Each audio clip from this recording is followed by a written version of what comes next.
지난 시간 우리는 종교개혁이 회중들에게 교회에서의 노래를 돌려주었다는 걸 공부했습니다. 드디어 회중들은 예배당에서 다시 자신들의 목소리로 하나님을 직접 찬양할 수 있게 되었죠. 그런데 우리가 가진 찬송가에는 종교개혁 시대의 찬송은 그리 많이 남아있지 않습니다. 특히 종교개혁가가 지은 찬송으로는 루터가 작사하고 직접 작곡까지 한 585장 내주는 강한 성이요와 작사만 한 363장 내가 깊은 곳에서, 그리고 칼뱅이 작사한 548장 날 구속하신 이란 제네바 시편가 형식의 찬송뿐이죠. 그 외엔 종교개혁 당시의 찬송은 찾아볼 수 없습니다. 루터와 칼뱅 이후 약 한 세기 정도가 지나도록 작사되었거나 작곡된 노래도 10곡 내외 정도밖에 없고요. 지금 우리가 부르는 회종 찬송가 대부분은 종교개혁이 일어난 지 거의 2세기 이후 찬송들이고, 특히 상당수가 1800년대에 만들어진 노래들입니다. 문화사적으로는 종교개혁 이후 1600년대부터 1700년대 전반부까지를 바로크 시대라고 합니다. 음악사적으로는 그 유명한 핸델과 바흐가 활약했던 시기입니다. 생일도 한 달밖에 차이 나지 않는 동갑내기인 이 두 사람은 모두 독일 출신이지만 둘의 삶은 많이 달랐습니다. 핸델은 출세를 위해 영국 런던으로 이주해서 평생 영국에서 독신으로 살았습니다. 그가 만든 곡들은 그야말로 히트곡들이 되어 큰 부와 명예를 얻었으나 그에 따른 반작용도 있었죠. 반대파의 질투와 그러면 그럴수록 더 좋은 곡을 작곡해야 한다는 스트레스 때문인지 그의 나이 52세 때 뇌졸중 증세가 나타나 오른손 손가락 4개를 움직이지 못하게 되었습니다. 증세는 좀처럼 나아지지 않았고 오히려 더 안 좋은 쪽으로 흘러갔죠. 그렇게 절망감에 빠져 살던 그에게 어느 날 우편물 한 묶음이 배달되었습니다. 그 속에는 제넨스라는 시인이 쓴 시와 함께 자기의 시를 바탕으로 오라토리오를 만들어 달라는 부탁의 편지가 들어 있었습니다. 오라토리오란 성서의 내용을 연기 없이 노래와 연주로만 구성한 종교적 음악극입니다. 처음에 핸델은 이류 시인인 주제에 감히 나에게 이런 걸 부탁하느냐며 불쾌했다고 합니다. 그러나 그의 시를 읽기 시작했을 때 그는 가슴 깊은 곳에서부터 말할 수 없는 평안과 기쁨을 느끼게 되었고, 이후 단 24일 동안 식음을 전폐하고 3부 16장 총 53곡의 대작 오라토리오를 작곡하였죠. 이 오라토리오가 그 유명한 메시아입니다. 이때부터 핸델은 매우 깊은 신앙인이 되었다고 합니다. 그야말로 공전의 히트곡이 되었음에도 그는 이 곡만큼은 항상 공연에서 나온 수익금을 한 푼도 가져가지 않고 모두 기부했다고 하죠. 특히 메시아 중 가장 유명한 곡은 누가 뭐래도 44번 곡 할렐루야일 겁니다.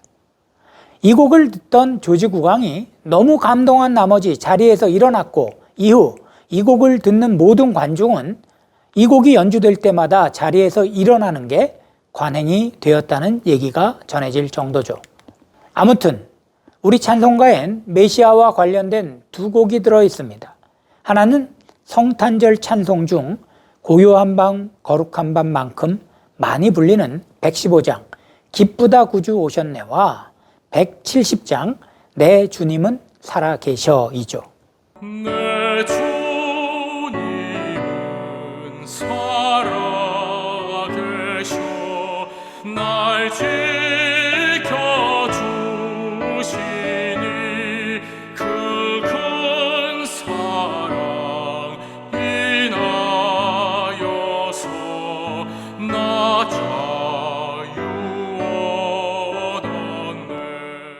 이 찬송의 경우 메시아의 3부, 부활과 영생의 첫 번째 곡으로 긴 소프라노 영창, 즉 말하듯 노래하며 해설이나 전개될 내용을 설명하는 창법인데 이걸 짧게 찬송곡으로 편곡한 겁니다. 그런데 115장의 경우엔 이견이 있습니다. 우리나라 찬송가를 보면 우편 상단에 핸델의 곡을 로엘 메이슨이 편곡한 것으로 되어 있죠. 메이슨이 메시아 중 여러 곡의 동기 부분을 따서 편곡한 거라는 것인데 사실 이건 약간 억지스러운 면이 있습니다. 그저 메이슨이 메시아에서 얻은 힌트로 새로운 노래를 만든 거라는 게 더 어울릴 것 같습니다. 아무튼 찬송가엔 핸델의 오라토리오 중 또 유명한 한 곡이 하나 더 실려 있습니다. 부활절에 많이 부르는 165장 주님께 영광이죠. 이 찬송은 유다스 마카비우스라는 오라토리오의 마지막 부분에 나오는 곡입니다. 핸델은 이렇게 많은 오라토리오를 써서 대중적인 성공을 거둔 음악인이었으나 그로 인해 교회의 음악이 더 풍성해진 건 역시 부인할 수 없는 일입니다. 핸델에 비해 바흐는 평생 독일을, 그것도 자기 고향인 아이제나흐 지방을 떠나지 않았죠. 독신인 핸델과는 정반대로 2번에 걸친 결혼으로 무려 20명의 자녀를 두기도 했고요. 핸델이 오페라 회사를 차려 사업에 성공하고 큰 돈을 번 것과는 달리 그는 평생 교회의 음악 감독을 맡아 그 사례로 검소하게 살았습니다. 그래서 핸델의 음악이 매우 화려하고 화성적 아름다움을 추구한다면 바흐는 경건성을 바탕으로 대위법적 엄격함을 지키는 기법을 많이 사용하고 있다고 하겠습니다. 바흐는 거의 매주 새로운 곡을 작곡하여 예배에 사용하였으며 핸델이 오라토리오라는 커다란 작품을 쓴 반면 그는 교회에서 연주되는 예배 칸타타를 많이 작곡하였습니다. 오라토리오와 칸타타를 간단히 구분하자면 오라토리오는 오페라에서 연극적인 요소를 제외한 것으로 어떤 이야기를 전개해 가기 때문에 극적이며 내용도 많아 시간이 길죠. 그에 비해 칸타타는 어떤 이야기를 극적으로 전하려고 하기보다는 내용 자체에 중점을 두며 따라서 오라토리오보다는 소박하다고 생각하면 되겠습니다. 그 기능도 오라토리오가 공연에 초점이 맞추어져 있다면 칸타타는 예배나 예전 혹은 설교자의 말씀 내용에 관련이 있는 주제에 초점이 맞춰져 있다는 차이가 있습니다. 물론 세속 칸타타도 있었으나 지금은 거의 칸타타라고 하면 교회의 칸타타를 의미하는 걸로 보면 됩니다. 바흐가 만든 곡 중엔 2곡이 우리 찬송가에 실려 있습니다. 하나는 145장 오 거룩하신 주님이고 다른 한 곡은 566장 사랑의 하나님 귀하신 이름은 이죠. 이 중 145장은 그 유명한 마태 순환곡에 들어있는 곡조입니다. 한번 들어보겠습니다.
별 신앙심이 없다가 나중에야 신앙에 눈을 뜬 핸델과는 달리 바흐는 루터파 성토마스 교회의 음악 감독을 맡아 평생 헌신하며 수많은 교회 음악을 만들어냈죠. 그래서 사람들은 그를 음악의 아버지라고 부를 뿐 아니라 교회 음악의 아버지라고도 부릅니다. 그는 200여 곡이 넘는 칸타타를 작곡하였고 그 외에도 어마어마하게 많은 곡을 작곡하였는데 그 곡이 바흐의 곡인지 아닌지는 그가 SDG라고 이니셜로 서명한 걸 보면 알 수 있다고 합니다. SDG란 라틴어 솔리 데오 글로리아의 약자로 오직 하나님께 영광이란 뜻이죠. 아무튼 핸델과 바흐 이 두 바로크 음악의 거장들로 인해 교회는 종교개혁의 음악적 수확을 거두었다고 하겠습니다. 이 외에도 이 시기 개혁파 교회의 찬송에 큰 영향을 미친 사건들이 있습니다. 먼저는 모라비아 교도들의 이동입니다. 모라비아는 지금의 체코의 한 지역으로 루터보다 훨씬 앞선 시대의 종교개혁을 시도하다 실패한 얀 후스를 추종하던 세력이 있던 곳입니다.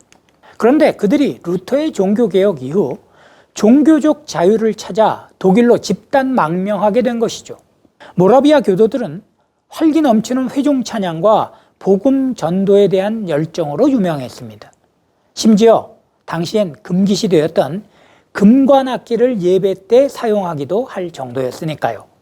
또 한 가지는 독일 루터파의 필립 슈페너를 중심으로 일어난 경건주의 운동입니다. 당시 독일은 신구교 간에 치열하게 벌어진 전쟁, 일명 30년 전쟁을 통해 어마어마한 희생이 있었습니다. 1600만의 인구가 이 전쟁 이후 600만 명으로 줄어들었을 정도였으니까요. 게다가 교회는 종교개혁이 일어난 지 얼마 되지도 않아 제도화되어 버렸고 성도들도 관행적 종교 생활에 익숙해져 버리고 말았습니다. 슈페너는 그런 상황에 있던 성도들의 믿음을 일깨우려 그리스도에 대한 개인적인 믿음과 그에 따른 거룩한 삶을 자각하도록 하였고 이에 소규모 기도 모임과 성경 공부 모임을 강조하였죠. 이런 모임에 찬송은 필수적인 거였습니다. 성도들은 찬송을 통해 개인적으로 위로를 받은 건 물론 믿음을 회복하여 신앙 공동체를 세워갔습니다. 이는 당시 독일 교회의 찬송을 더할 나위 없을 만큼 풍성하게 만들었으며 이후 영국과 미국 교회의 찬송가에 큰 영향을 주게 되었습니다. 이 이야기는 다음 강의에서 계속하도록 하겠습니다.